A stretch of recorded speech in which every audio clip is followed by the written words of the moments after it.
Hola, bienvenidos a Encuentro San Pablo, este espacio de entrevistas con especialistas de la Universidad Católica San Pablo con quienes analizamos distintos temas de actualidad, sus investigaciones e incluso de la vida académica.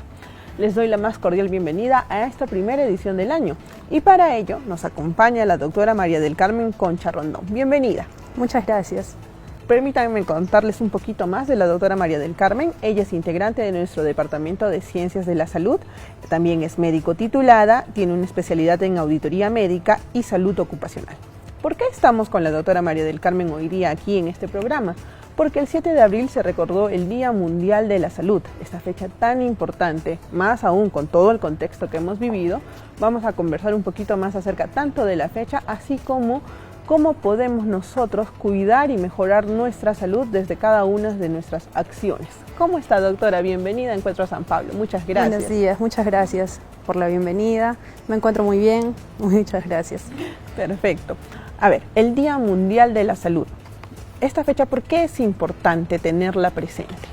Sí, como bien mencionaste, el día 7 de abril de cada año se celebra el Día Mundial de la Salud, conmemorando la creación de la Organización Mundial de la Salud, la cual tuvo inicios en 1948, cuando todos los países del mundo se juntaron para realizar la fundación de esta organización con el fin de promover la salud, sobre todo para los más vulnerables, para que así todos puedan tener una buena salud y bienestar, puedan gozar de una buena salud y bienestar. Claro, ahora, la Organización Mundial de la Salud, la OMS, ha tenido un rol preponderante en estos últimos años a raíz de la pandemia del coronavirus, ¿verdad? Sí, claro. La Organización Mundial de la Salud cada año, al igual que el Día Mundial de la Salud, pues tiene como que un lema, ¿no? Y este año el lema que tiene son 75 años que cumple en bienestar de la salud pública. Ahora con la pandemia pues ha tenido que cumplir un rol muy importante, al igual que la Organización Panamericana de la Salud, para que haya en la actualidad mucho riesgo que hubo con la pandemia, entonces ha tenido que implementar nuevas políticas y estrategias en salud en distintos países para ello. Y cuando hablamos de salud, ¿a qué nos estamos refiriendo exactamente? Porque muchos tendemos a pensar de que esto es una cuestión meramente física, e incluso, bueno, ya se está trabajando o hablando un poco más del tema de la salud mental, pero hace algunos años este tema como que estaban separados, pero hay un tercer factor incluso, ¿no? ¿Nos puede comentar un poquito más al respecto? Claro, la definición en sí de la salud para la OMS es el completo bienestar físico, mental y social, y no solamente la ausencia de una enfermedad o de afecciones. ¿Por qué implica lo físico, lo social y lo mental? Porque con el paso de los años se ha visto que la salud de una persona no solamente está abocada al organismo, sino el organismo, parte de nuestro organismo también es nuestra mentalidad, cómo vivimos el día a día y en nuestro entorno, ¿no?, en el cual nos desarrollamos. Entonces estamos hablando de una integralidad y de un tema amplio, ¿verdad? Claro que sí, por supuesto. Y en esa línea, doctora, cuando hablamos de la salud física, salud mental y salud social, ¿cómo podemos nosotros aportar a tener un bienestar en nuestra salud? Sí, bueno, en sí la Organización Mundial de la Salud tiene como 7 hábitos recomendados para nuestro beneficio, ¿no? Dentro de ellos está primero una alimentación saludable, que como bien es cierto, en el ámbito nacional tenemos, por ejemplo, el programa del Caliwarma, que como sabemos es un vocablo quechua que significa niño vigoroso, niña vigorosa. ¿Y cómo hace la organización, o bueno, el Ministerio de Inclusión, cómo apoya con este Caliwarma? Es otorgando desayunos nutritivos y saludables para los niños en etapas de inicial y primaria, y en zonas indígenas de la Amazonía también incluye a jóvenes de secundaria. Y bueno, nos invita a participar de una alimentación saludable con el consumo de verduras, de frutas incrementados en nuestra dieta, así como de cereales, de legumbres, ¿no? Y quitar un poco todo lo que son grasas trans, grasas de frituras, de alimentos envasados. Como un segundo hábito importante pues es mantener una vida con ejercicio. La Organización Mundial de la Salud recomienda que aproximadamente hagamos diario 30 minutos de ejercicio. Es un poco difícil para algunas personas, pero es recomendable. De hecho, cuando hay una empresa que se encarga de realizar encuestas, que es Datum, que hizo un estudio en Perú sobre los hábitos de vida saludable y que indicaba, ¿no?, que para las personas en Perú llevar una vida saludable es comer sano o hacer dieta o una vida buena en familia. Y como bien habías mencionado, no solamente implica esos ámbitos, ¿no? Sino es más global que esto. Entonces, en el tema de la alimentación, pues a las personas se les hace mucho más fácil acudir a una comida chatarra. Exacto, que es más fácil, ¿no? Que está más accesible, más a la mano. Entonces, o sea, digamos que según la encuesta y según la OMS coinciden en una alimentación saludable, pero no tanto así lo aplicamos, ¿no? Claro, entonces coinciden en la alimentación saludable, en el ejercicio, la importancia de evitar o dejar los hábitos de fumar y también el hábito de consumir bebidas alcohólicas, ya que cuando nosotros estamos fumando, consumimos bebidas alcohólicas, generamos también todo un desorden en nuestro organismo.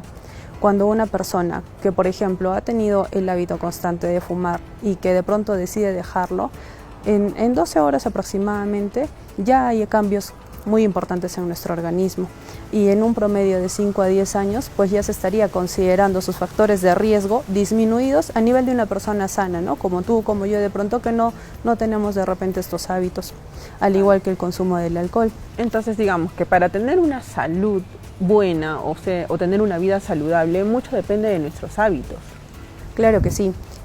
Los hábitos, nuestra vida cotidiana está regida por todas las decisiones que nosotros tomamos. Toda nuestra vida van a ser decisiones. Entonces, si yo, ser humano, decido tener una vida saludable que no solamente va a implicar mi dieta, mi desarrollo, sino las decisiones que yo quiero tomar, pues implica que tenga una vida llena de una cotidianidad buena, saludable, un régimen adecuado para la vida que estoy llevando, ¿no? Hoy en día vemos que muchas personas están con el tiempo muy limitado por el trabajo, pero sin embargo es importante que en este horario, así como tenemos un horario de trabajo, nos organicemos para tener un horario adecuado para nuestros alimentos, para poder realizar ejercicios y, ¿por qué no?, también para la diversión sana, de pronto salir a caminar, salir con los amigos, o como en Lima, ¿no?, que se está desarrollando los domingos el estilo de vida saludable con bicicleteadas en domingos, que salen en familias también, o caminatas, o de pronto en skate. Ahora, justamente eso, cuando también se le pregunta en esta encuesta a las personas por qué creen que es difícil o qué complica el hecho de llevar una vida saludable, el 25% dice que se gasta mucho, o sea, un tema económico. Luego dicen que es la falta de tiempo y el acceso a la comida chatarra, que es, ya decíamos, que es mucho más accesible que la comida sana, ¿verdad? Pero esto se puede contrarrestar, digamos, como dice usted, con un poco de planificación y organización. Por supuesto. Disculpa que te corte un poco, justo mencionabas, ¿no?, que hay un porcentaje de personas que indican que implica mucho dinero.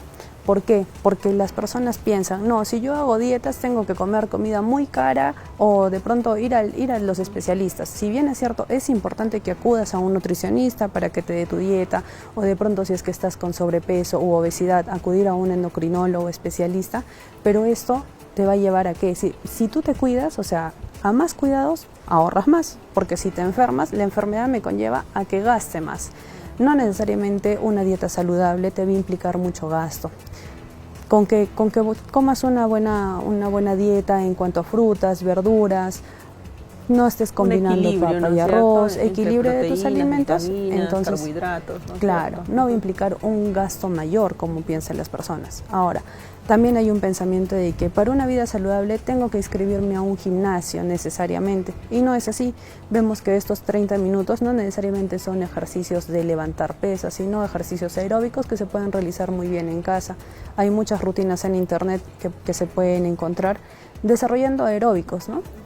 Y eso no nos va a implicar más que distribuir mejor el tiempo. Claro, y a veces también pasa porque en Perú tenemos la cultura no preventiva, sino más bien reactiva respecto al tema de salud, que es algo que constantemente se han repetido en muchísimos gobiernos, ¿no? No hay una cultura de prevención respecto a salud, sino que simplemente nos acordamos de nuestra salud cuando ya está la enfermedad ahí o cuando tenemos ciertos síntomas.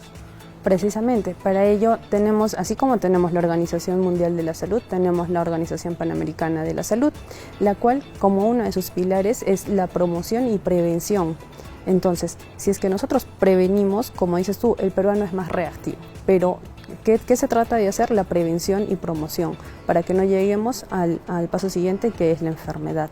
Entonces, siempre la Organización Panamericana de la Salud trabaja en conjunto con todos los países miembros para que haya estrategias políticas, no solo políticas, en todos los ámbitos, ya que es un tema multisectorial para tratar, que todos incluyan en sus políticas el tema de salud y así podamos mantenernos en la prevención, la promoción y la prevención. Ahora, ¿qué enfermedades son las que están más relacionadas de pronto con un estilo de vida no saludable? Es decir, por ejemplo, el consumo de comidas chatarras, a deshoras, la falta de ejercicio, el excesivo consumo del alcohol, del cigarro, como decía usted. Claro. Como principales enfermedades, pues vemos que tenemos la diabetes, enfermedades cardiovasculares, las cuales se pueden contrarrestar muy bien con ejercicios, una vida saludable y evitando los excesos, ¿no? Las adicciones. También llevan, por ejemplo, ante mucho consumo de alcohol, pues hay trastornos mentales. Ahora, uno de los 7 hábitos que recomendaba la OMS era el cuidado de la salud mental. ¿Por qué? Ya que tenemos como primera enfermedad mental la depresión o la ansiedad.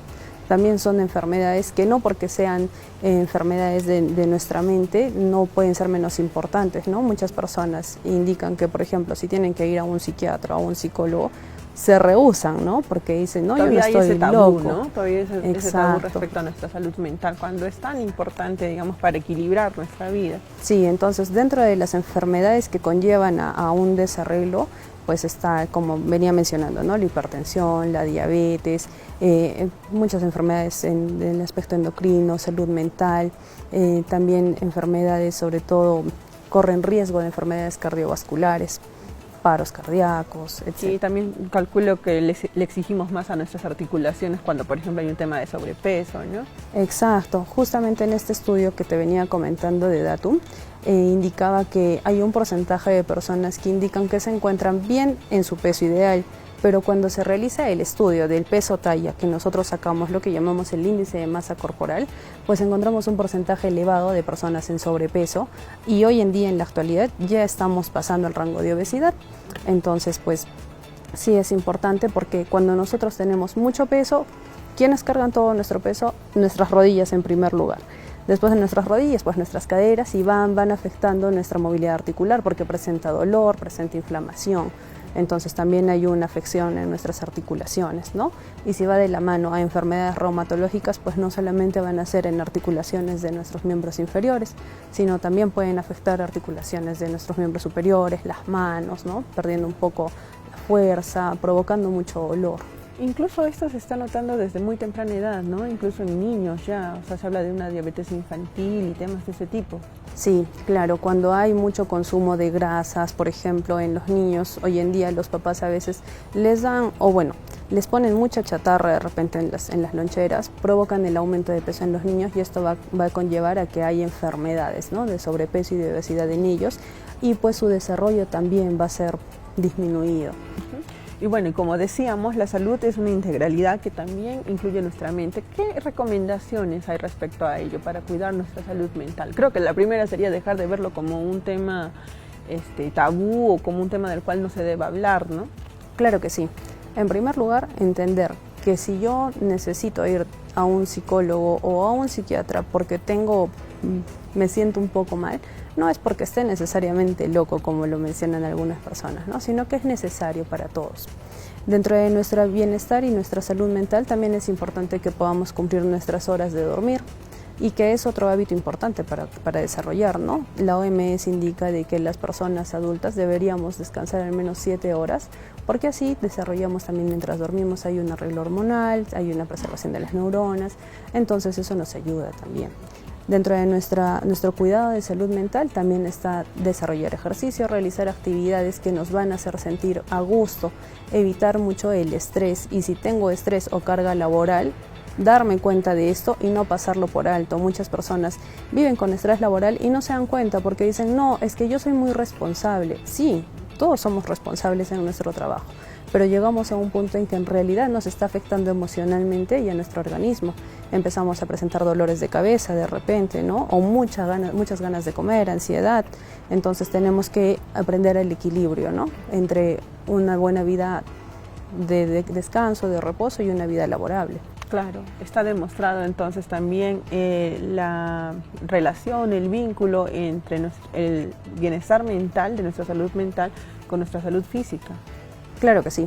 Si nosotros nos encontramos bien mentalmente, vamos a poder desarrollar nuestras actividades diarias con mayor entusiasmo, mayor alegría, con mayor énfasis, ¿no?, en lo que estamos haciendo, mayor concentración. Y si yo mantengo mi buena salud física adecuada y mi buena salud mental, pues voy a realizar mi trabajo día a día excelente, voy a tener mejores resultados, ¿no?, porque voy a tener la fuerza que necesito, no voy a estar presentando dolores o afecciones articulares y otras enfermedades de las que ya hemos hablado, sino voy a desarrollarme de manera adecuada y probablemente mucho mejor en lo que estoy realizando.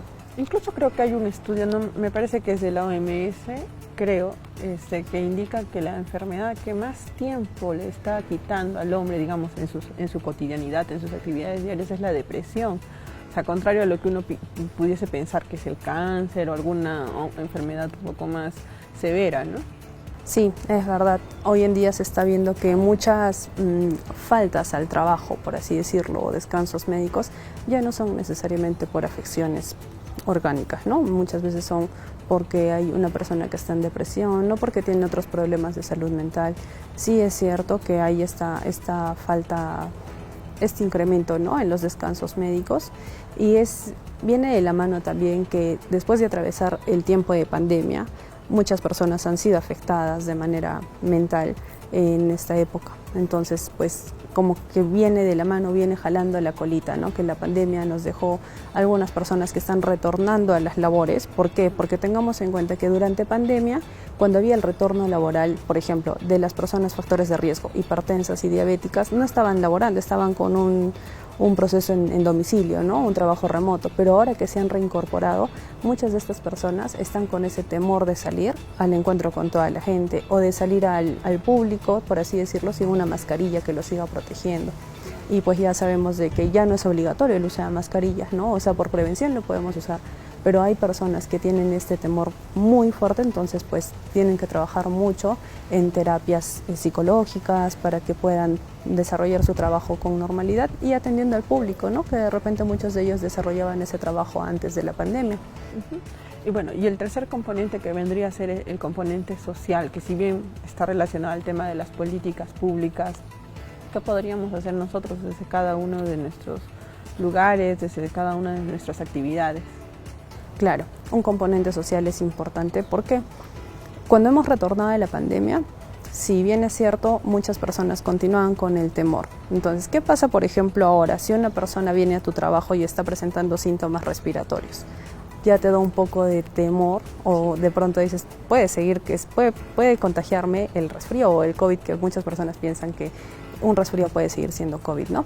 Claro que el COVID no ha desaparecido, puede ser como puede que no. Entonces, en mi entorno social es importante que no tengamos mucho este recelo, porque muchas personas no solo muestran el recelo, sino de pronto expresan su incomodidad y hacen sentir mal a la persona que está pasando este proceso, claro, que probablemente es un proceso respiratorio. Poco a poco volvemos a socializar más, como decía usted, ¿no?, además del bienestar que esto genera. Es importante que haya más empatía, que trabajemos más en una comunicación asertiva entre todos y sobre todo que tengamos en cuenta que la salud es nuestro eje principal para todos, como seres humanos, como comunidades, y es así como se tiene que trabajar, ¿no?, en común unión, comunidad, para que podamos desarrollarnos mejor como población y tengamos la salud como eje principal y en nuestro bienestar.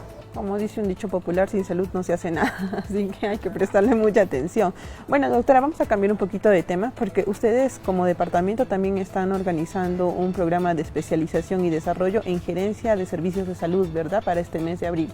Sí, es verdad, el PET de gerencias en salud, el cual está iniciando el 18 de abril, del cual también yo he participado en el primer PET que realizó el Departamento de Ciencias, el cual es muy importante, no solamente para los médicos, sino para personas de todo el ámbito de salud u otros. Por ejemplo, cuando yo hice, no solamente éramos médicos y enfermeras, ¿no?, sino había personas de otros ámbitos, que era desarrollar más que todo cómo podías manejarte tú para realizar una buena gestión, ¿no?, si es que de algún momento te tocaba ser cabeza de una entidad o de una empresa, para que tengas los medios y te prepares mejor para poder desarrollar este trabajo. Claro, entonces no solo está dirigido a personas afines a las ciencias de la salud, sino también a otros profesionales, ¿verdad? ¿Cuándo ¿Cuándo lo van a iniciar? ¿Cómo podemos saber más el público que de pronto está interesado en este tema? Sí, inicia el día 18 de abril y pues ingresando a la página de la universidad pues van a poder tener mayor información del PET que se va a desarrollar, y yo lo recomiendo y invito a todos a que participen de este curso, ya que los docentes que tienen, la plana docente que tiene y la currícula con la cual manejan es muy importante, porque no solamente es desde un ámbito teórico, sino realizamos mucha práctica, no solamente son letras, llevamos también un curso que es de Excel, ¿no? de dominio de Excel dentro del Claro, PET. todo el ámbito Sí, administrativo. claro, Porque, todo el es ámbito gerencia, administrativo, ¿no? Sí, es complejo y completo. Claro. Así que sí lo recomiendo y que se animen a inscribirse. El inicio es el día 18 de abril y todavía felizmente tenemos la oportunidad de desarrollarlo de manera virtual, ¿no? Para que no esté interfiriendo mucho en los trabajos o con el hecho de que no puedo asistir a clases, sino nos da la posibilidad de que pueda hacer un desarrollo virtual del curso. Claro, la educación a distancia o virtual es una de las cosas buenas que de pronto también nos dejó esta pandemia. Y ya para ir cerrando la entrevista también, bueno, creo que la pandemia nos puso a todos en alerta y todos a cuidar un poco más nuestra salud. ¿Cuál sería su recomendación final para el público que hoy día nos está acompañando en esta primera edición de Encuentro San Pablo? Claro que sí. En primer lugar, no pensar que el COVID pasó, porque el COVID todavía no acabó. Continuamos con el COVID aún entre nosotros. Cuidarnos mucho, cuidarnos en estos cambios de temperatura, cuidarnos de los resfríos, cuidarnos mucho, también está dando la influenza, evitar este contagio. Si tienes síntomas respiratorios, usar tu mascarilla, continuar con el lavado de manos es importante, continuar con el alcohol, el uso del alcohol en gel también. Ya no es tan importante la distancia obligatoria, pero sí es importante que entre nosotros sigamos manteniendo un distanciamiento adecuado y que haya buena alimentación, que haya una actitud proactiva para el ejercicio y que todos tengan una actitud y mentalidad positiva ante todo, porque para todas las enfermedades mucho tiene que ver cómo considero o cómo asumo yo la enfermedad que pueda tener, ¿no? Entonces, mente positiva, alimentación, ejercicio y continuar con el lavado de manos. Perfecto, doctora, ha sido muy grato tenerla en el programa y muy ilustrativo también. Entonces, ya saben, la doctora nos ha dado varias recomendaciones para tener una vida saludable, una buena salud, así que también está en nosotros aportar en nuestro propio bienestar. Bueno, esta fue la primera edición de Encuentro San Pablo del año. Yo me despido, pero antes les quiero recordar que salimos todos los martes por el Facebook de Encuentro al mediodía, así que a partir de ahora, pues síganos también en este espacio que nos permite tener invitados tan interesantes como la doctora María del Carmen, que en esta edición nos acompañó. Conmigo, hasta una próxima ocasión. Chao.